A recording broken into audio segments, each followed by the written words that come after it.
more sleeps until I'm 30. There's no hiding it anymore. Welcome to my May wrap-up, part 1.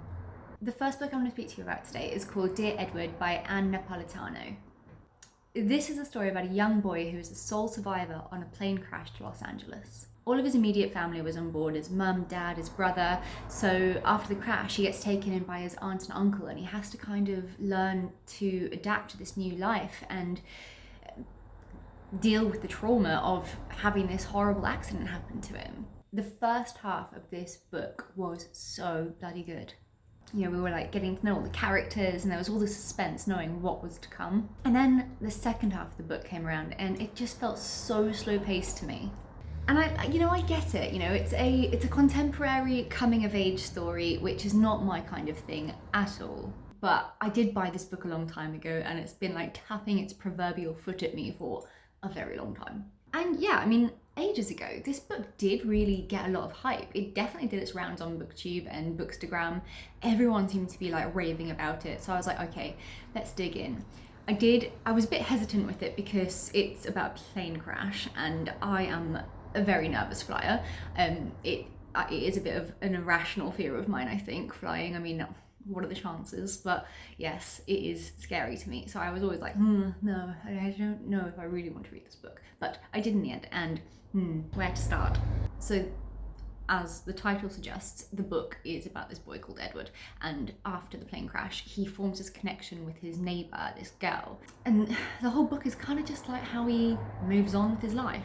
And to me, I just kind of found it a bit boring. Like, I wish it had been more emotionally charged. I wanted to understand this excruciating pain of losing your whole family, the fear, that guttural fear of being in a plane crash, the guilt of being the sole survivor. He deals with all these families that have lost their loved ones on board, and he was the lucky one. It's like he's got to do something special with his life now because otherwise it's wasted, right? And I just didn't feel like any of that kind of came out in the book. It was a bit dull and repetitive. I think readers that generally like contemporary fiction will be touched by this book, but for me it was just like so I gave it 3 out of 5 stars. Then I read Never Never Part 2 and 3, which is co-written by Colleen Hoover, one of my favourite authors, and Tarryn. Anyone who has read this series will understand what I'm about to say. Silas says, "Let this book be over." I hate saying this about Colleen Hoover because I love her to death, but no, this series was a bit shit. If you look on Goodreads, Colleen Hoover herself actually rated these books a 1 out of 5 star. That's how bad it is. Even I gave it a better rating than that, and I'm not even the author. So the Never Never series follows these 2 characters, Charlie and Silas, who are 2 angsty teenagers who wake up one day and they've suffered some kind of crazy amnesia and they can't remember who the hell they are, and they have to start piecing it together. They don't remember themselves, they don't remember each other, they start writing themselves letters and trying to piece everything together. And the message behind the books is that if you woke up one day and you just lose your memory completely and you have to rediscover who you are as a person, would you be proud of who you are? Would you like who you are? They're bite-sized little books, they're really easy to read. I didn't like how the authors have kind of made it like a money-making scheme, chopping it up into 3 little novellas, whereas the book really should just be one solid book. It also feels like because they're so small, the authors have tried to cram so much into like the 100 pages per book. It was all right, it wasn't great. Yeah, it's not really going to stick with me very much. I think I gave them 2 out of 5 stars each. Just, Colleen Hoover is known for her steamy scenes in books, which some people get offended by. I bloody love them because erotic, love it. But yes, this one, because they're younger, it's a bit more tame, the erotic sex scenes in it. It's a bit more subdued. Book 2, it was quite annoying because it's none of the mystery was actually really figured out. And book 3, when it all wrapped up, it kind of just felt like it was all a bit too neat and tidy, happily ever after. Yeah, I don't really have much else to say about these books. Then I read What Lies Between Us by John Mars. Finally, a book I can rave to you about. I discovered John Mars earlier this year, and so far I have bloody adored every single book of his that I have read.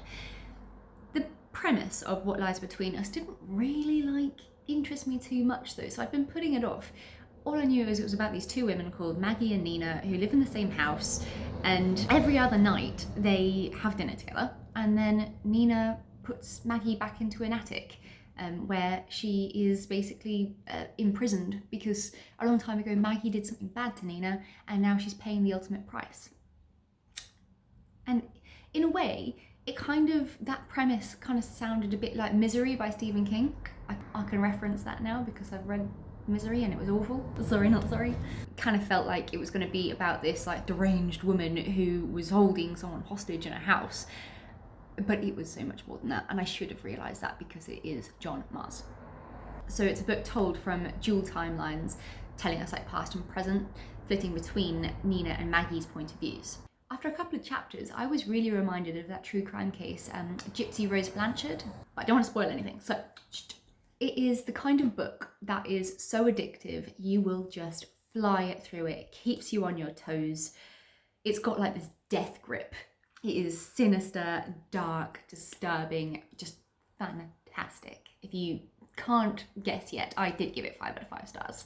I mean, I got whiplash trying to decide which character to root for, because let's be honest, they're all a bit cooked in the head. It's just this, it's so fun, twisty, turny, well written. I find that John Mars' books are so compelling and so easy to read. He is a man born to write.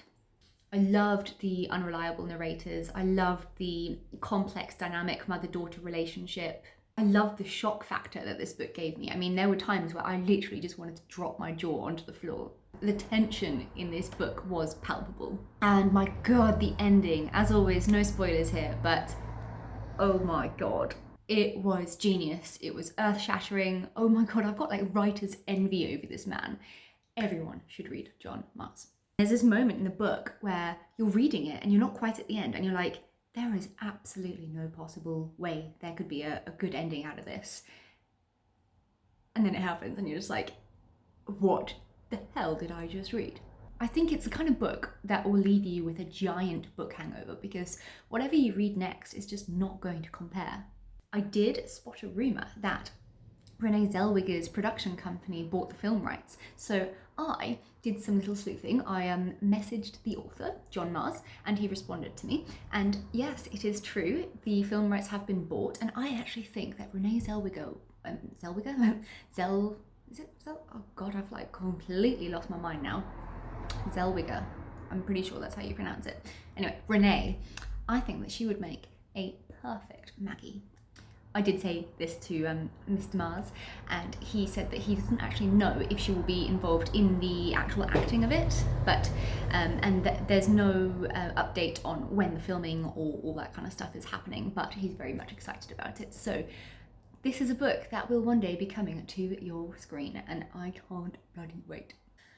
I mean, if you've seen The One on Netflix, that's another John Mars book, which is great. I haven't finished the series yet because I'm not much of a TV watcher really, so yeah, I do need to finish that though. Anyway, that's what I've been reading so far throughout May. I am still reading You Love Me by Caroline Kepnes, and what am I listening to on Audible at the moment? Pisces by Melissa Broder, which is a magical realism fantasy book. So as you can tell, I've been like really dipping my toes into different genres, which has been really fun actually. Like, I'm enjoying learning different genres and getting more comfortable with them rather than just always picking up thrillers. But, you know, I read a thriller and I loved it. They are my one true love. Have a lovely day and I will talk to you later. Bye. Oh, the next time that you hear from me, it might be my 30th. 4 days to go. Yes. I will try and upload. I'm trying to upload as much as I can before I turn 30 so I can remember my youth. I'm gonna go now and get older. Bye.